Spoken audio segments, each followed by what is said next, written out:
নমস্কার বন্ধুরা। যাই হোক, লম্বা ছুটি, শনি রবি দুদিন ছুটি, আজকে সোমবার ঈদ, সে উপলক্ষেও ছুটি। তা আমি দুদিন কোনো ভিডিও করিনি, আজকে সোমবারে ভিডিও করছি, কারণ ছুটি ছিল, ওই জন্য অত চাপ নিইনি। যাই হোক, আমি যেটা বলেছিলাম এর আগে পরে আমার কথা, যারা পুরোনো ভিডিও দেখো তারা বুঝতে পারবে কথাগুলো খুব সিরিয়াস এবং মার্কেটে কতটা কাজে আসছে।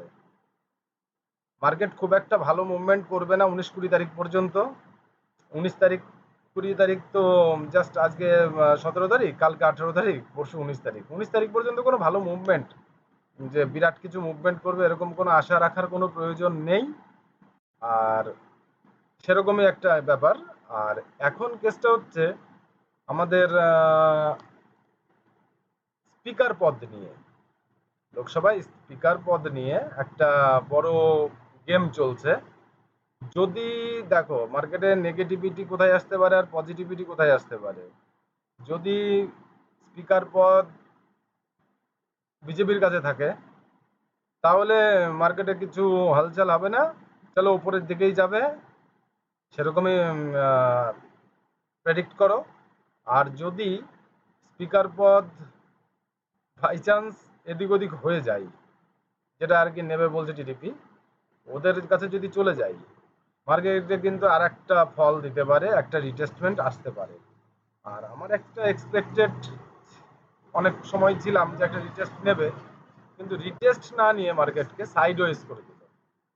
আমি একটা ভেবেছিলাম যে একটা ভালো একটা রিটেস্ট নিয়ে তারপরে মার্কেট পুল ব্যাক নেবে, কিন্তু এখানে রিটেস্ট নিল না, এখানে কি করলো, মার্কেটকে সাইড ওয়েজ করে দিল। আজকে 3-4 দিন ধরে দেখছো তো, একভাবে কদিন ধরে সাইড ওয়েজই চলছে, এক সপ্তাহ পুরো সাইড ওয়েজই চলছে। একই কারণ, মার্কেটকে যে রিটেস্টটা নেওয়ার দরকার ছিল সেই রিটেস্ট মানে নেওয়ার কোনো ইচ্ছা নাই, সেলাররা এইভাবেই ঢুকে আছে। মানে যেভাবে ওরা তো মার্কেটে যেভাবে চালাবে আমাদেরকে তো সেভাবেই চলতে হবে। তা যাই হোক, আমরা দেখো মার্কেট রানিং অবস্থায় কি নিউজ আসছে, কি নিউজ চলে যাচ্ছে, আমরা কি নিউজের বেসিসে মার্কেট উপরে উঠছে, কি নিউজের বেসিসে মার্কেট নিচে পড়ছে, আমাদের ক্ষমতা নেই যে সঙ্গে সঙ্গে প্রেডিক্ট করে মার্কেটের কল নেয়ার। তাহলে কি করতে হবে, আমরা ওই টেকনিক্যাল অ্যানালাইসিস যেটা বলবে আমাদের, টেকনিক্যাল অনুযায়ী চলতে হবে। আর তাছাড়া আমাদের কাছে কোনো উপায় নেই। আর মার্কেটের নিউজ দেখে যদি আমরা ট্রেড নিতে যাই, সে মানে অলরেডি মুভমেন্ট কমপ্লিট হয়ে যাবে, তারপরে আমাদের কানে নিউজটা আসবে। মানে আমরা এতই লেটে নিউজ পাই, মানে আমাদের মিডিয়া এতটাই ফাস্ট যে সাধারণ জনতার কাছে পৌঁছতে পৌঁছতে ওদিকে খেলা শেষ। তাই খেলা শেষ হওয়ার আগে আমরা কিভাবে মার্কেটকে প্রেডিক্ট করতে পারি, এইটা একটু মাথায় রাখার দরকার আছে। আর আমরা অনলি টেকনিক্যালের ওপরেই থাকতে পারি, অন্য কোনো কিছুর উপর আমরা থাকতে পারি না। তা যাই হোক, আগামীকালকে মার্কেট কিভাবে কি করতে পারে সেই নিয়ে একটু আলোচনা করে নিই। বেশি মানে মাথা ব্যথা করার দরকার নেই। যদি পজিটিভ হয় সাইডওয়েজ টু পজিটিভ হবে, খুব একটা আহামরি যে বিশাল জোরে দৌড় মারবে সেরকম কোনো রিপোর্টও নেই। নেগেটিভও যদি হয়, খুব যে পড়বে তারও কোনো মানে নেই, হালকা প্রফিট বুকিং আসবে, এইটুকুনি মাথায় ধ্যান ধারণা নিয়ে চলো।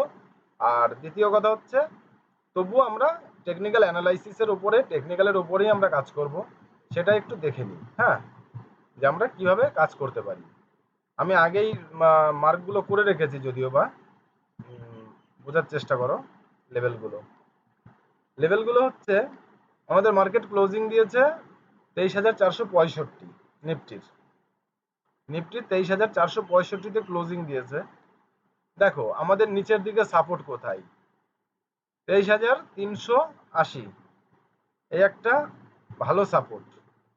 23,380, 23,380 যদি এটাকে ব্রেক করে কত দূর আসতে পারে মার্কেট, আর 100 পয়েন্ট, 23,280।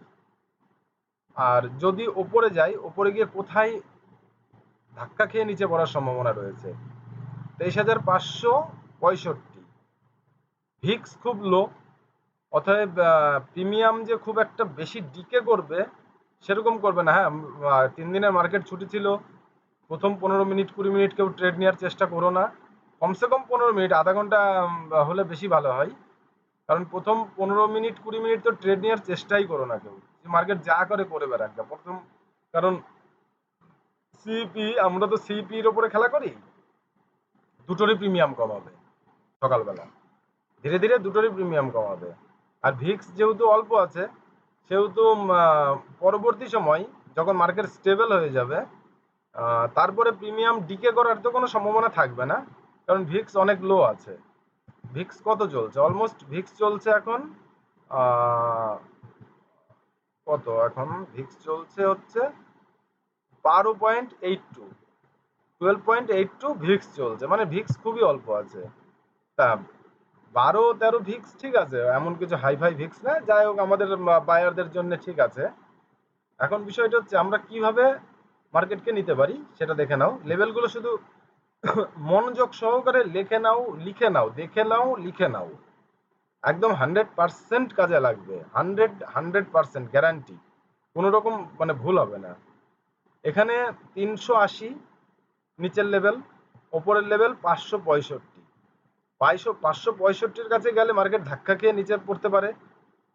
কত দূর আসতে পারে নিচে? 380 পর্যন্ত। আর 380 থেকে যদি ধাক্কা খাই, আবার এখান থেকে ঠেলে কিন্তু আবার উপরে তুলে দেবে। মার্কেটকে এর মাঝখানে রাখার চেষ্টা করবে। খুব যে এর থেকে বড় মুভমেন্ট দেবে আশা করো না। আর যদি মার্কেটকে এর মধ্যে রাখার চেষ্টা না করে, যদি খুব বুলিশ ভাবে এসে যায়, এই 565 ব্রেক করলে আরো 100 পয়েন্ট উপরে যাবে, 23,670-80, যাই হোক 65।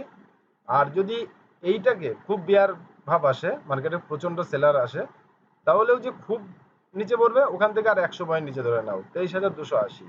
বাস এই লেভেলটুকুনি রাখো, তার নিচে আর দেখতে হবে না, কারণ বিশাল বড় কিছু ইভেন্ট নেই। আর আমি বলবো এখানে এই লেভেলগুলো যদি ফলো করো, খুব মানে প্রফিটেবল হতে খুব একটা কঠিন কাজ হবে না, খুব সহজেই প্রফিটেবল হতে পারবে। ঠিক আছে, এই লেভেলগুলো একটু শুধু মাথায় রাখো। অপশন প্রিমিয়াম সেই হিসাবে দেখে শুনে নেবে লেভেল অনুযায়ী। আর চলে আসি ব্যাংক নিফটিতে। ব্যাংক নিফটি কি করতে পারে? ব্যাংক নিফটি করতে পারে, দেখো খুবই ছোট ছোট লেভেল। ব্যাংক নিফটিরও যে খুব বড় লেভেল তা নয়, খুবই ছোট ছোট লেভেল। 50,100, এদিকে 49,900, তার নিচে আছে একটা 49,700, তার নিচে আছে 49,600। মানে 100 পয়েন্ট, 200 পয়েন্ট। হ্যাঁ, 49,900টা যদি ব্রেক করে এখানে দাঁড়ায়, 49,700 অবধি একটা সাব মুভমেন্ট দিতে পারে। আর এদিকে 50,100 যদি দাঁড়িয়ে যায়, ওখানে 300 অবধি, 49,300 অবধি মুভমেন্ট দিতে পারে। তারপরে মার্কেট যদি মানে ভুল ভাব আসে, খুব যদি বায়ার অ্যাক্টিভ হয়ে যায়, 50,645, এর উপরে যাওয়ার কোনো সম্ভাবনা নেই। তা যাই হোক, আমি আগামীকালকে লাইভে থাকার চেষ্টা করব। আর আমার লাইভে থাকার মানে কি, ওই সারাদিনে একটা কি দুটো ট্রেড পেতে পারো, তার বেশি ট্রেড পাবে না। সারাদিনে তো নয়, ম্যাক্সিমাম আমি হয়তো 10টা 11টা বা 12টার মধ্যে আমার লাইভ কমপ্লিট করে দেবো। ওই পর্যন্তই, এমন কিছু আহামরি যে বিশাল লাইভে থাকবো বিশাল লং টাইম, তাও নয়। তা এই লেভেলগুলো একটু ফলো করে নিও, আশা করি খুব ভালো প্রফিটেবল হতে পারবে। এই লেভেলগুলো কিন্তু কোনো ভুল লেভেল না, একদম অ্যাকুরেট লেভেল আছে। এই লেভেলটাকে দেখো, আগের দিনও এখানে সম্মান করেছে। তবে একটু মানে হিসাব করে ট্রেড করো। মার্কেট কিন্তু বেশ মানে সাইড ওয়েজে এখানে একটা ভিত তৈরি করার চেষ্টা করছে, যেটা ভিত তৈরি করে উপরে যাওয়ার মানে সম্ভাবনা নিচ্ছে বেশি। এই এই হচ্ছে কেস। আর হচ্ছে রিলায়েন্স যেটা দেখাচ্ছে, রিলায়েন্সে